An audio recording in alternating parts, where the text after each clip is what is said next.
Uncle Joe that would open me to Langston Hughes and many more rich associations.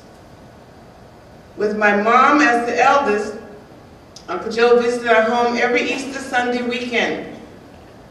Then a chain smoker, like Langston, Uncle Joe treated me as an equal, though I was not yet even a teenager. He and I stayed up all night and talked as equals.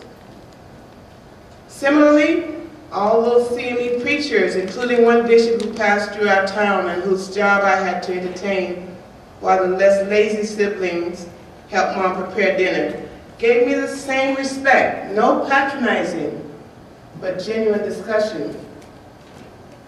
Before the ravages of colonialism and enslavement, that kind of philosophy existed in African societies.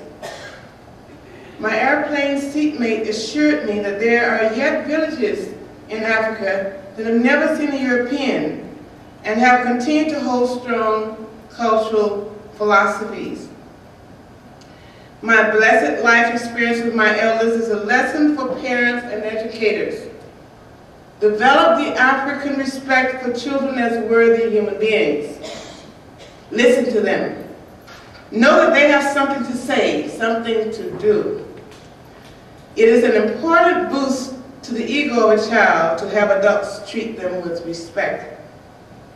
I have been blessed.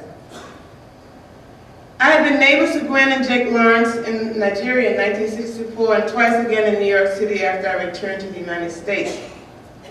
My contacts with Langston began with Jay Wright.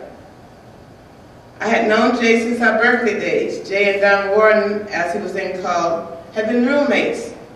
Don had been the founder of our Afro-American Association, which met at my Berkeley apartment. The association was a forerunner both to Karinga's U.S. and the Black Panther Party. More connections. So Jay, now in New York City at Union Theological Seminary, and I had a reconnection. I have a postcard from Langston addressed to me in 1965, just after my return from Nigeria, which reminds me that he had been a reference for me for some fellowship, a reference I honestly cannot remember.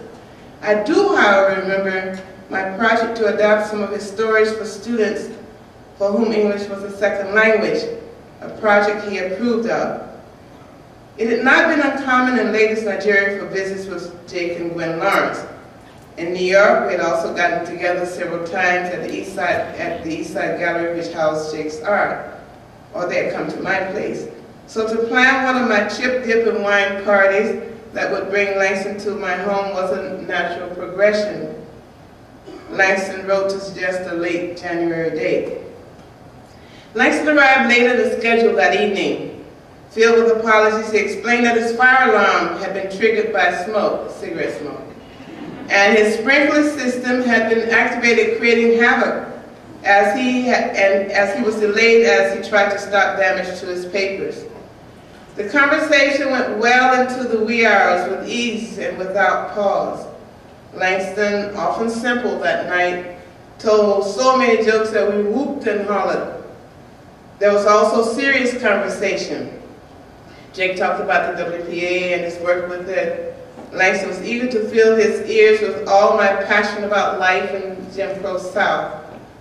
They saw pictures of the dilapidated two-story building I attended as elementary and high school, and I have those pictures here for any young people who don't know what the separate and unequal education was in the South. I think you may want to look at those pictures. I have them with me. We talked about Richard Wright's book of photos, I can't remember the name of it right now, of our Southern experiences. I had driven my father to rural Georgia and had seen much of that starkness that Wright's photos portrayed. I had lived through the trials of Miss Rosa Ingram and her sons for killing a white man who was molesting their mom in Ellaville, Georgia, not many miles from my home. There were many stories to share about the South. Jake and Gwen already knew that the state of the public education system had drawn me out of the country into Nigeria. Now it was Langston's turn to hear.